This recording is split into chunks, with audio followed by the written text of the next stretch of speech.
Advocate Sunil Soran हमारे साथ खास बातचीत में हैं और मनोहर लाल जी के कट्टर समर्थक हैं ये। आज अगर हम जयप्रकाश दलाल की बातचीत करें, वहाँ पे किसान आंदोलन चल रहा है, किसान उनके खिलाफ बैठे हैं, साथ साथ कई बीजेपी के नेता उनके खिलाफ हैं, उनकी उंगलियाँ उठाते रहते हैं। कई विषयों पे बातचीत करेंगे। मैंने जो पॉलिटिक्स को देखा है उसमें मुझे मनोहर लाल जी हमेशा लगा कि is the face of change. उन्होंने जो बदलाव किया, जो ताकत दिखाई, जो ट्रांसपेरेंट गवर्नमेंट दी, और उसके साथ साथ उन्हीं की कैबिनेट में जो मिनिस्टर थे माननीय जेपी दलाल जी, मुझे सौभाग्य मिला उनको भी नज़दीक से देखने का, उनके काम को देखने का। लोहारू का विधायक होते हुए और जो one of the most backward हमारा एक कंस्टिट्यूंसी थी, वहाँ वो चेंज करके दिखाया जिस बातों की चर्चाएं होती थी। तो इसलिए मैंने महसूस किया कि he is a case study. Irrigation बहुत इंपॉर्टेंट पार्ट है। हर खेत तक वो पानी लेके गए, टेल तक वो पानी लेके आए, और इस बात की शुरुआत उन्होंने जब वो एमएलए नहीं थे उससे पहले शुरू कर दी थी। और सबसे बड़ी बात लामा साहब मैं कहना चाहूँगा कि उनकी चर्चा कि ना केवल लोहारों में होती थी, हम दादरी बारडा के आसपास के जो लोग थे यहाँ भी लोग ऐसी चर्चाएं करते थे कि काश ऐसा विधायक हमारा भी हो। और फाइनली मैं ये भी कहूँगा कि उनकी पीठ में मैं पर्सनली ये बात जानता था कि उनको तकलीफ थी पीठ की, लेकिन उन्होंने दवाइयाँ ली, गोलियाँ ली, उसके बावजूद भी अपनी 100% प्रेजेंस लोहारू के अंदर की। दलाल साहब ने दिन रात मेहनत करके वहाँ के लोगों के जीवन स्तर को ऊंचा उठाया। पर ये सच बात है लामा साहब, जब आप अच्छा काम करते हो तो कुछ लोग अपने आप ही आपके खिलाफ खड़े हो जाते हैं। जिस व्यक्ति ने चुनाव हराया, चलो मैं उनको शुभकामनाएं देते हैं, उनके बेटे की शादी है। सोशल मीडिया के थ्रू हम देखते हैं उनकी वीडियोज़ और फोटोज़ आ रही हैं। आजकल शादी का माहौल है। पूरे 1 साल हो चुका चुनाव में, कहीं हमने कोई फोटो वीडियो नहीं देखी जहाँ वो लोहारू की जनता के लिए कहीं कोई लड़ाई लड़ रहे हो। लेकिन अपनी वेल्थ दिखाने के लिए, अपनी ताकत दिखाने के लिए कि मैं 50,000 60,000 लोगों को भोजन करा रहा हूँ। फिर मैं देख रहा था कि वहाँ दीपेंद्र हुड्डा एक राजनीतिक भाषण वहाँ दे रहा है, तो अपनी बेटे की शादी को भी वो राजनीतिक मंच बना के वो काम कर रहा था। उससे तो उसकी मेच्योरिटी दिखाई देती है। मैं तो फटिया साहब भी कहूँगा, फटिया से मेरा पर्सनल परिचय है। ये तो आपसे ऐसी उम्मीद नहीं थी कि आप ऐसे ही मेच्योर नेता की तरह बिहेव करेंगे। जनता को छोड़ के आप अपने बेटे की शादी को सोशल मीडिया पर ऐसे पॉपुलराइज करने की कोशिश कर रहे हैं जैसे पता नहीं कितना बड़ा कोई इवेंट है। अरे भाई, देश के बच्चे हैं, देश के बच्चों की शादियाँ होती हैं, देश के पास आज पैसा है, और तुझसे तो बड़े पैसे वाले बहुत सारे लोग हैं।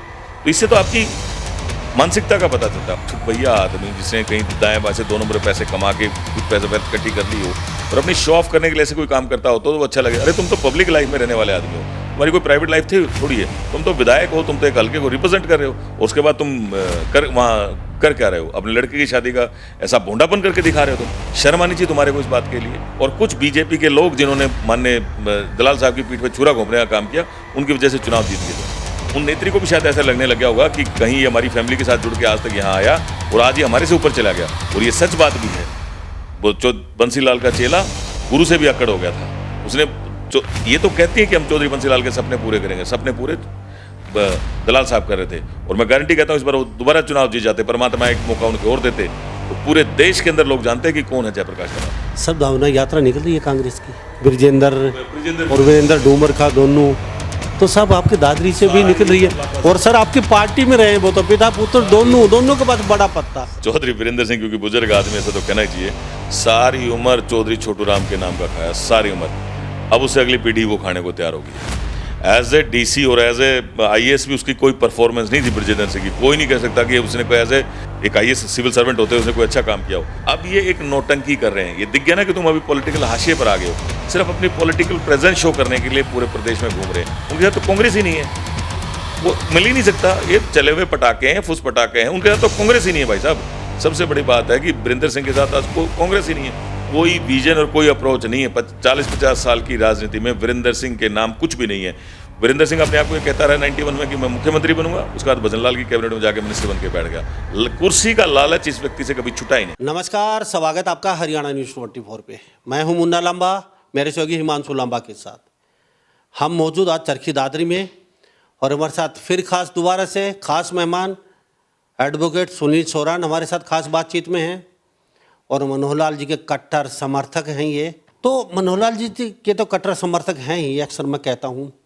Manohar Lal face of change पीछे लिखा हुआ है, तस्वीरें लगी हुई हैं, और आज भी उनके कट्टर समर्थक हैं, उनकी नीतियों को फॉलो करते हैं। हरियाणा में जो भी नीति आ रही हैं, जो मनोहर लाल जी ने बहुत पहले ही ये इनको कर दिया गया था, या अक्सर और कृषि कानून को भी कहीं ना कहीं सही बता रहे थे उस समय। तो आज हम बातचीत करेंगे हरियाणा प्रदेश के पूर्व कृषि मंत्री वित्त मंत्री जयप्रकाश दलाल के बारे में।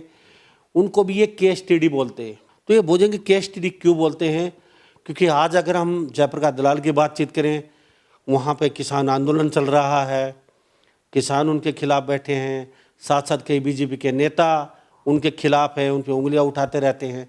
कई विषयों पे बातचीत करेंगे और कई ऐसे ज्वलनशील मुद्दे हैं उन पे भी हम बातचीत करेंगे। सुनील जी, आपका बहुत बहुत स्वागत है हरियाणा न्यूज़ 20। लंबा साहब, आपका भी बहुत बहुत स्वागत है। मैं आभारी हूँ, आपने पुनः आपके इस बड़े पॉपुलर प्लेटफॉर्म पर मुझे दोबारा मौका दिया।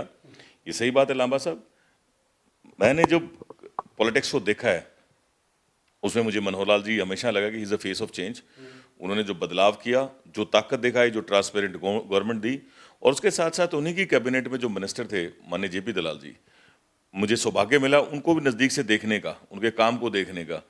और वो सौभाग्य भी, मतलब मेरे अंदर भी एक क्यूरियोसिटी आई कि उन्होंने जब 2 साल हुए सरकार के और कोविड का टाइम भी था और प्रेशर्स भी थे, लेकिन उन सब चीज़ों के बीच में भी, हम दादरी शहर में रहते हैं, मेरा पर्सनल परिचय तो दलाल साहब से कोई था नहीं, लेकिन उनके बारे में लोगों ने बात करना शुरू किया, चर्चा करनी शुरू करी।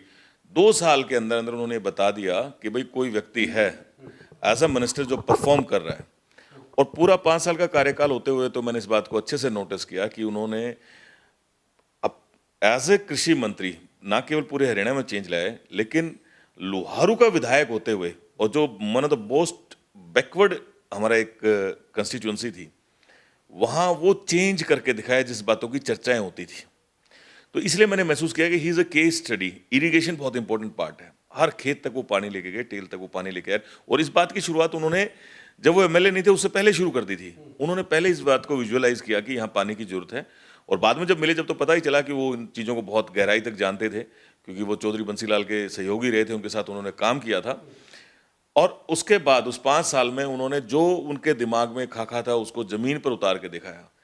मैंने पहली बार किसी ऐसे व्यक्ति को देखा है कि लोगों ने चुनाव हराने के बाद बहुत दुख महसूस किया है, आज भी दुख महसूस कर रहे हैं कि हमसे बहुत बड़ा ब्लंडर हो गया, गलती हो गई, किसी इमोशंस में बह के, किन्हीं झूठे वादों में बह के, कोई झूठी एक्सपेक्टेशन देख के हम चुनाव, एक ऐसे व्यक्ति को चुनाव हरा गए जिन्होंने हमारी जीवन को चेंज किया था। और सबसे बड़ी बात लंबा साहब मैं कहना चाहूँगा कि उनकी चर्चा के ना केवल लोहारों में होती थी, हम दादरी बारडा के आसपास के जो लोग थे, यहाँ भी लोग ऐसी चर्चाएं करते थे कि काश ऐसा विधायक हमारा भी हो।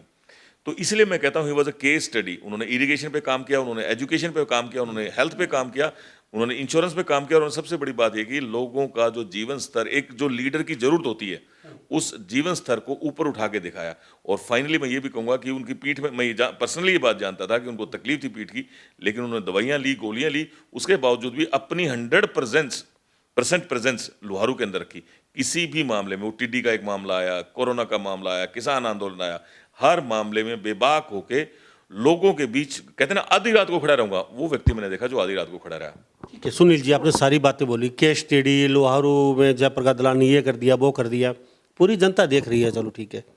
फिलहाल तो अगर इतना अच्छा किया होता तो उनको हार का सामना नहीं करना पड़ता। अगर वो हार जनता ने हरा भी दिए और वहाँ पे कांग्रेस का विधायक बना दिया और सरकार बीजेपी की है, फिलहाल किसान उनके खिलाफ प्रदर्शन पे बैठे हैं, फिलहाल आपके बीजेपी के लीडर ही उनकी खचाई कर रहे हैं, और यहाँ तक सुनने को मिला कि बीजेपी के लीडरों ने भी जयप्रकाश दलाल को हरा दिया। तो कैसे नहीं, आप कह रहे हैं केस स्टडी इतने अच्छे होते तो वो जीत जाते, फिर ये हुआ।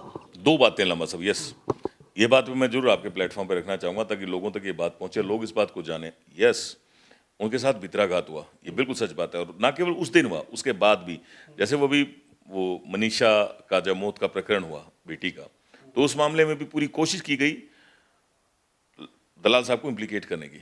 वहाँ जो लोग बैठे थे, ना केवल उन्होंने कोशिश की, लेकिन उनको पीछे से पावर और पुशअप कराया गया खुद बीजेपी के नेताओं के द्वारा। और अब भी मैं देख रहा था, 4 दिन पहले एक वीडियो आई हुई थी जिसमें कुछ लोग जाके इंश्योरेंस के मामले में, और ये ब्लेम करने की कोशिश कर रहे थे कि जो कंपनी है, मुझे नहीं पता क्या नाम उस कंपनी का, उसके अंदर डायरेक्टर दलाल साहब का बेटा है। मैंने पर्सनली तौर पर इस बात को वेरीफाई किया, दलाल साहब के बेटे का उस कंपनी से कोई लेना देना नहीं। उसके बावजूद उस महिला नेत्री ने उन सब लोगों को अपने साथ बैठा के और मीडिया के अंदर एक ऐसी दोबारा से धारा फैलाने की कोशिश की। क्यों? कारण सिंपल एक है, भले ही वो चुनाव हार गए लेकिन उनकी पॉपुलैरिटी कम नहीं हुई, और आज फिर एक माहौल बन गया था जब लोग कहने लगे थे यार इसको तो हमने गलत हरा दिया।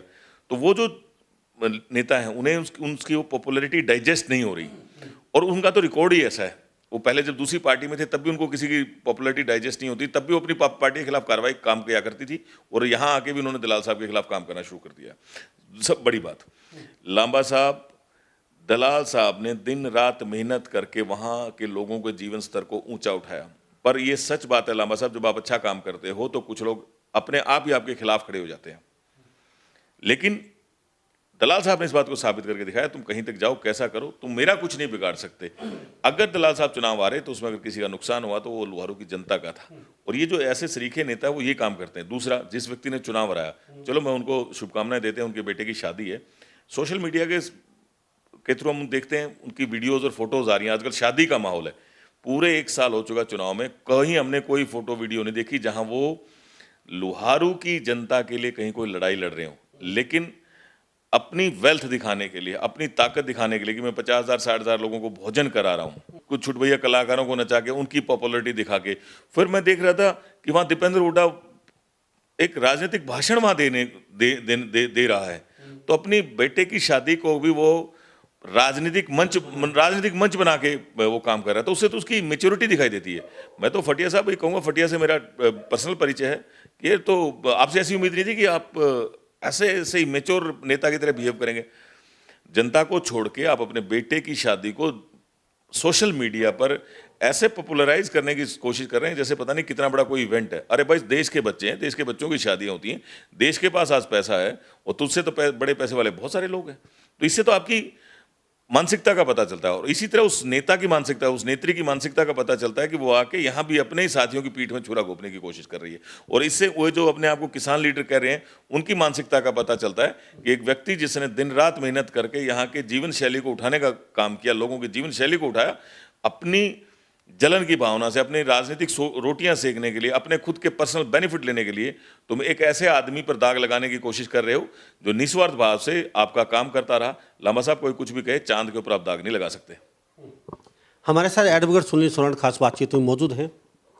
केस स्टडी जयप्रकाश दलाल के बारे में बातचीत कर रहे हैं, और मनोहर लाल जी तो कट्टर समर्थक हैं, और दोनों नेताओं को ये कहते हैं कि बहुत ही मैंने नज़दीक से देखा इनकी कार्यशैली को, और बहुत ही नज़दीक। उसके बाद हम कट्टर समर्थक बने, ऐसे नहीं बने, अक्सर कहते हैं बातचीत में।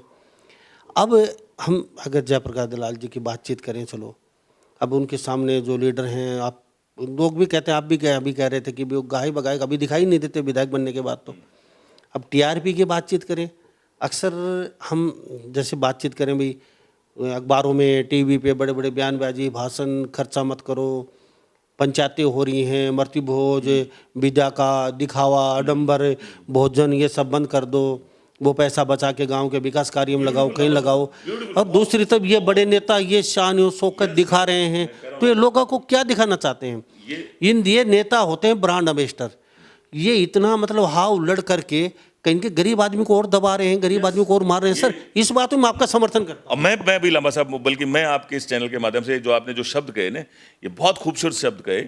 ये अपनी वेल्थ का नंगा नाच दिखा के लोगों को सिर्फ शर्मिंदा करने की कोशिश कर रहे हैं, इसके अलावा कुछ नहीं है। और ये कम से कम एक लीडर में तो होनी नहीं चाहिए। कोई छुटभैया आदमी जिसने कहीं दाएं बाएं से 2 नंबर पैसे कमा के कुछ पैसे वेल्थ इकट्ठी कर ली हो और अपनी शो ऑफ करने के लिए ऐसे कोई काम करता हो तो अच्छा लगे। अरे तुम तो पब्लिक लाइफ में रहने वाले आदमी हो, तुम्हारी कोई प्राइवेट लाइफ थी थोड़ी है। तुम तो विधायक हो, तुम तो एक हल्के को रिप्रेजेंट कर रहे हो, और उसके बाद तुम वहाँ कर क्या रहे हो? अपने लड़के की शादी का ऐसा भोंडापन करके दिखा रहे हो। तुम शर्म आनी चाहिए तुम्हारे को इस बात के लिए। और लुहारू के लोगों को, जिन लोगों उसके वोटर हैं, सपोर्टर्स हैं, उनको शर्म आनी चाहिए कि कैसे जोकर को उठा के तुमने एमएलए बना दिया। अरे सादगी दिखनी चाहिए। समाज को क्या मैसेज दे रहे हो आप? इस बात से आपने बहुत सुंदर बात कही लांबा साहब। तो खाली अखबार और टीवी पे देते हैं वो, लेकिन खुद का नंबर आता है वो मैसेज नहीं देते। देख लो कभी। हाँ, वही मैं कह रहा हूँ लांबा साहब, ये जो एक्ट है ना, ये एक्ट अपने आप में एक मैसेज है कि लोगों को आप शर्मिंदा करने की कोशिश कर रहे हो। इससे दिखता है कि आप कितने मैच्योर आदमी हो, आपको लीडर नहीं हो। पता नहीं कहीं दाएं बाएं से आपके पास पैसा आ गया, लोगों को बैक आके बरगला के, और कुछ बीजेपी के लोग जिन्होंने माननीय दलाल साहब की पीठ पे छुरा घोंपने का काम किया, उनकी वजह से चुनाव जीत गए तुम। उन लोगों ने, मुझे इस बात की पर्सनली जानकारी भी है कि जिन लोगों की लांबा साहब, दलाल साहब दिन रात लड़े, वो लोग भी एक समय आगे, क्यों? उनकी पॉपुलैरिटी से भय। लांबा साहब, राजनीति के अंदर ये एक बहुत बड़ी बात होती है कि आप अपने साथ बढ़ने वाले आदमी से बहुत जल्दी तकलीफ मानने लग जाते हो। उन नेत्री को भी शायद ऐसा लगने लग गया होगा कि कहीं ये हमारी फैमिली के साथ जुड़ के आज तक यहाँ आया और आज ये हमारे से ऊपर चला गया। और ये सच बात भी है, वो बंसीलाल का चेला गुरु से भी अकड़ हो गया था। उसने ये तो कहती है कि हम चौधरी बंसीलाल के सपने पूरे करेंगे, सपने पूरे दलाल साहब कर रहे थे। और मैं गारंटी कहता हूँ इस बार वो दोबारा चुनाव जीत जाते, परमात्मा एक मौका उनको और देते, तो पूरे देश के अंदर लोग जानते हैं कि कौन है जयप्रकाश दलाल। लेकिन सुनिए, सारी बातें सही हैं, किसानों को मुआवजा नहीं मिल रहा, तो चलो विधायक की तो चलती नहीं, कांग्रेस का है, चलो उसकी तो कहीं ना कहीं उनकी आज भी सही अच्छी पकड़ है सरकार में। शायद ये प्रदेश अध्यक्ष में उनका नाम भी आ सकता है, ट्रेनिंग में चल रहा है, प्रदेश अध्यक्ष जयप्रकाश दलाल बनाए जा सकते हैं अगर जाट कम्युनिटी में बनता है तो। सारी बातें सही हैं, लेकिन किसान जो बैठे हैं वो भी सही बैठे हैं, वो भी गलत नहीं बैठे हैं। अब वो जब वो कृषि मंत्री थी उसी योजना का वो पैसा अटका हुआ है किसानों का, तो उनकी बात भी कहीं ना कहीं वाजिब है। चलो आज वो मंत्री नहीं है और मंत्री और है, चलो आज उनके पास इतनी बड़ी पावर नहीं है, पावर तो है लेकिन वो पावर नहीं है कलम से वो कर सकते हैं। अब बैकडोर पे अपने रेफरेंस से कुछ भी करवा लीजिए आप, लेकिन लामा साहब मैं भी कोशिश करूंगा उनसे मुलाकात करके, क्योंकि ये सही बात है कि आज ये सही है कि आज वो मंत्री नहीं लेकिन वो इतने पावरफुल जरूर हैं कि चीज़ों को एग्जीक्यूट करवा सकें। और ये बात भी सही है लामा साहब, परमात्मा ने चाहा तो, और बीजेपी अगर ऐसा करती है, उन्हें प्रदेश अध्यक्ष बनाती है, तो ना केवल भारतीय जनता पार्टी बल्कि पूरे हरियाणा के लोगों के लिए बहुत अच्छी खबर होगी। मैं तो आप शुभकामनाएं दूंगा और ये बात भी पर्सनली जाके उनसे एक आध दिन में कभी ना कभी मिलेंगे कि ये जो समस्या है लोगों की, ये तो दूसरे पॉलिटिशियन है तो सिर्फ इसमें राजनीति करेंगे, उनका पर्पस तो केवल आपको नीचा दिखाना है। लेकिन आपने जो काम किया है उसको, ये जो लास्ट की कोई चीज़ कड़ी बची हुई है, इसको और आप क्लियर कराओ। मिलकर उनसे पर्सनली बात करेंगे लामा साहब, और दलाल साहब से जरूर इस बात को कहेंगे कि इनको चीज़ों को ठीक करवाओ। तो दलाल साहब के, चलो आप मनोहर लाल जी को भी बेस्ट मानते हो, दलाल साहब को भी मैं बेस्ट मानते हो, चलो मान लेते हैं आपकी नज़र में, ये दोनों ने नेता सुपर डुपर हैं, इन्होंने अच्छा काम किया होगा चलो आपकी नज़र में। लेकिन हर आदमी से, हर नेता से कोई संतुष्ट हो नहीं सकता, उनके खिलाफत में भी बहुत खड़े। लांबा साहब क्या है, जब आप सही काम कर रहे होते हो तो कुछ लोग आपके खिलाफ होंगे ही, और उन लोगों को तो आपके खिलाफ होना ही चाहिए। सभी आपके साथ थोड़ी आ सकते हैं। मैं तो कहता हूँ कोई फुद्दू आदमी होगा ना, उसके साथ सब लोग साथ हो सकते हैं, अगर आप राइट काम कर रहे हो। क्योंकि जो सोसाइटी के अंदर गलत काम करने वाले हैं वो तो आपके खिलाफ 100% होना ही है। मनोहर लाल जी जब ट्रांसपेरेंट गवर्नमेंट लेके आए, मनोहर लाल जब ये ऑनेस्ट गवर्नमेंट लेके आए, मनोहर लाल जी ने जब ये इसका पोर्टल का काम किया, मनोहर लाल जी ने जब चीज़ों को डिजिटलाइज किया, कंप्यूटराइज किया, आपको सर्विसेज आपके डोर स्टेप पर मिलने लगी, तो जो सत्ता के दलाल थे उनको तो तकलीफें बहुत होगी, तो वो तो आपके खिलाफ नाराज होने ही होने।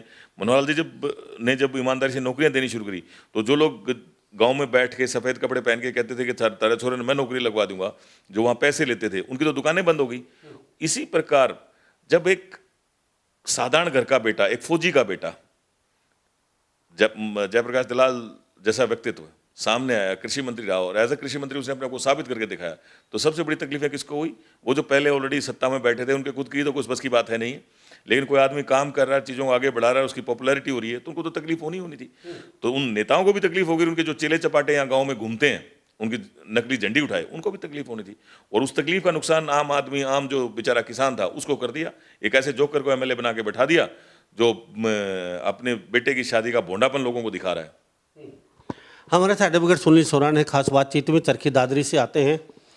अब फिलहाल हम माने हरियाणा प्रदेश में, क्या लगता है पुलिस का रवैया कहीं ना कहीं सुधर रहा है? अभी आप क्या लगता है, डीजीपी साहब आए हैं? ये बिल्कुल लामा साहब बहुत अच्छी बात है।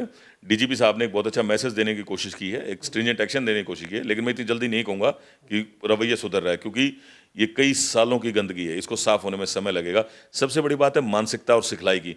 जब तक भी इन पुलिस अधिकारियों की प्रॉपर ट्रेनिंग नहीं होगी, जब तक उनकी जो मेंटल वो जो अप्रोच है वो ठीक नहीं होगी। तो आपने कहा प्रॉपर ट्रेनिंग नहीं होगी कि प्रॉपर्टी की जांच नहीं होगी, ये लामा साहब ये तो वो लोग हैं, ये आपकी बात उन लोगों पर है जो गलत करते हैं, उसकी उनकी प्रॉपर जांच होनी चाहिए प्रॉपर्टी की, ना केवल उनकी बल्कि समाज में जिसका भी ऐसा लगता है कि गलत तरीके से पैसे कमाया, उन सबकी प्रॉपर्टी की जांच होनी चाहिए।